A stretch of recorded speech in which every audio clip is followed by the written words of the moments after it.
Hello everyone, welcome to the course on Electromagnetics, EET 204 for S4 Electrical, EE 302 for S6 Electrical. We are discussing Module 4. Module 4 ൽ നമ്മൾ ഇന്ന് electrostatic energy and energy density എന്നുള്ള ടോപ്പിക്കാണ് പഠിക്കാൻ പോകുന്നത്. A capacitor will stores electrostatic energy. ആ കപ്പാസിറ്ററിൽ store ചെയ്യപ്പെടുന്ന ഇലക്ട്രോസ്റ്റാറ്റിക് എനർജി എന്ന് പറയുന്നത് which is equal to work done to build up the charge. അതായത് ഒരു കപ്പാസിറ്ററിൽ സ്റ്റോർ ചെയ്യപ്പെടുന്ന ഇലക്ട്രോസ്റ്റാറ്റിക് എനർജി എന്ന് പറയുന്നത് it is equal to work done to build up the charge ആയിരിക്കും. If a voltage source is connected to a capacitor, അല്ലെങ്കിൽ ഒരു voltage source നമ്മൾ ഒരു കപ്പാസിറ്ററിന് അക്രോസ് ആയിട്ട് കണക്ട് ചെയ്തു എന്ന് വിചാരിക്കാം. അപ്പോൾ സ്വാഭാവികമായിട്ടും നമുക്കറിയാം കപ്പാസിറ്റർ എന്ത് ചെയ്യപ്പെടും, ചാർജ് ചെയ്യപ്പെടും. സോ അവിടെ ഉണ്ടാവുന്ന പൊട്ടൻഷ്യൽ എന്ന് പറയുന്നത് എന്തായിരിക്കും, work done per unit charge ആണ്.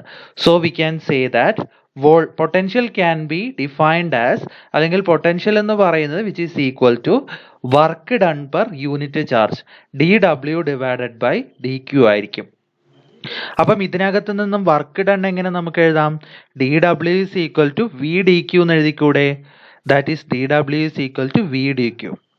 നമുക്ക് വോൾട്ടേജും ചാർജും കപ്പാസിറ്റൻസും തമ്മിലുള്ള റിലേഷൻഷിപ്പ് അറിയാം. എന്താണത്, V is equal to Q/C എന്നാണ്. So V is equal to Q/C എന്നുള്ള റിലേഷൻഷിപ്പ് ഉപയോഗിച്ചിട്ട് നമുക്ക് എന്ത് എഴുതാൻ പറ്റും, dWന്റെ ഇക്വേഷനെ റീപ്ലേസ് ചെയ്ത് എഴുതാം. dW is equal to VdQ എന്നാണ്. അപ്പൊ Vക്ക് പകരം ഇട്ട് കൊടുക്കേണ്ടത് Q/C എന്ന്. So dW is equal to Q/C dQ എന്ന് എഴുതാം നമുക്ക്. ഓക്കെ, അപ്പൊ work done dW is equal to Q/C dQ. ഇപ്പൊ നമ്മൾ സപ്ലൈ കണക്ട് ചെയ്തു, എന്നിട്ട് കപ്പാസിറ്റർ ചാർജ് ചെയ്യുന്നു എന്ന് പറഞ്ഞു. കപ്പാസിറ്റർ ചാർജ് ചെയ്ത വാല്യൂ എന്ന് പറയുന്നത് ക്യാപിറ്റൽ Q ആണെന്ന് വിചാരിക്കുക.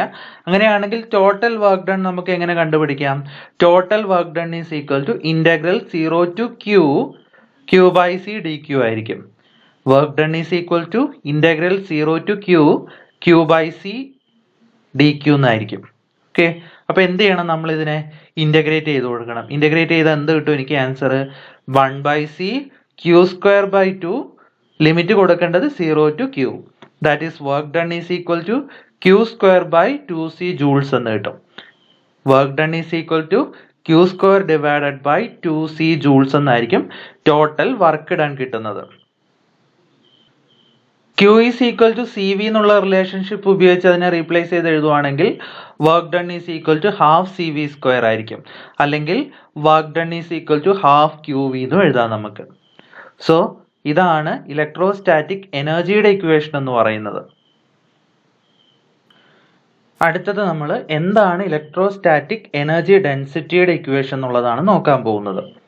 സോ ഒരു എലമെന്ററി ക്യൂബ്, അതിന്റെ സൈഡ് തന്നിട്ടുണ്ട് delta small d, okay, which is parallel to the plates of a capacitor. അങ്ങനെ വെച്ചേക്കുന്നു എന്ന് വിചാരിക്കുക. അതായത് ഒരു എലമെന്ററി ക്യൂബ്, അതിന്റെ സൈഡ് എത്രയായിരുന്നു, delta d, which is situated parallel to the plates of capacitor. ചിത്രത്തിൽ അതിന്റെ ഒരു സ്ട്രക്ചർ കാണിച്ചിട്ടുണ്ട്, ഇതുപോലെ ഇരിക്കുന്നു. The capacitance of elemental capacitor. Okay, capacitance of elemental capacitor. നമുക്കറിയാം കപ്പാസിറ്റൻസിന്റെ ഇക്വേഷൻ എന്ന് പറയുന്നത് എപ്സിലോൺ A/d, നമ്മൾ പഠിച്ച റിലേഷൻഷിപ്പ് ആണ്. ആ ഫോമിൽ എഴുതുവാണെങ്കിൽ epsilon into area of parallel plate ആണ് A പറയുന്നത്, ഡിവൈഡഡ് ബൈ ഡിസ്റ്റൻസ് ഇവിടെ ഇരിക്കുന്നത് delta d. So capacitance of elemental capacitor എഴുതുവാണെങ്കിൽ എപ്സിലോൺ A/d ആയിരിക്കും.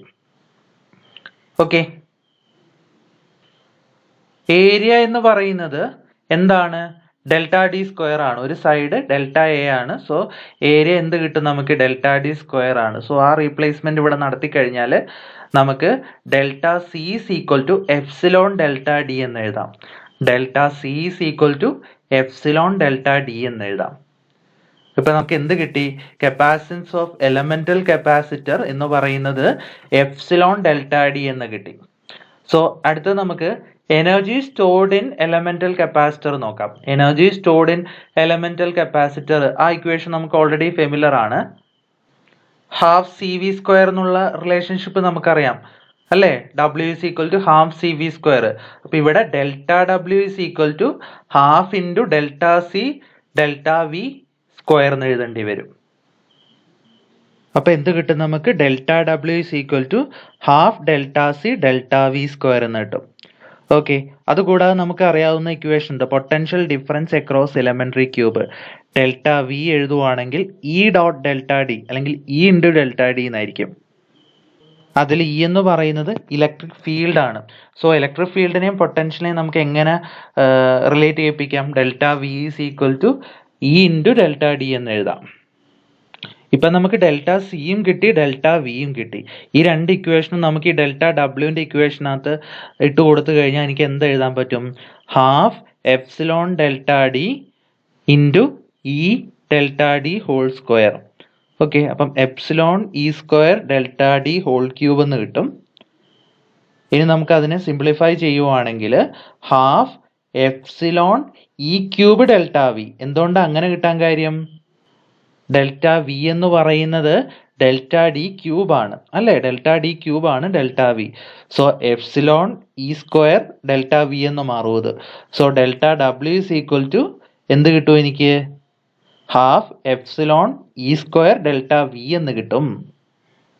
ഇനി എനർജി ഡെൻസിറ്റി നമുക്ക് പറയുകയാണെങ്കിൽ delta W divided by delta V. Okay, work done per volume എടുക്കുവാണെങ്കിൽ നമുക്ക് എന്ത് കിട്ടും? എനർജി ഡെൻസിറ്റി കിട്ടും. അതായത് ഡെൽറ്റ വി ഇപ്പുറത്തോട്ട് എടുക്കുവാണെങ്കിൽ delta W divided by delta V is equal to half epsilon E square.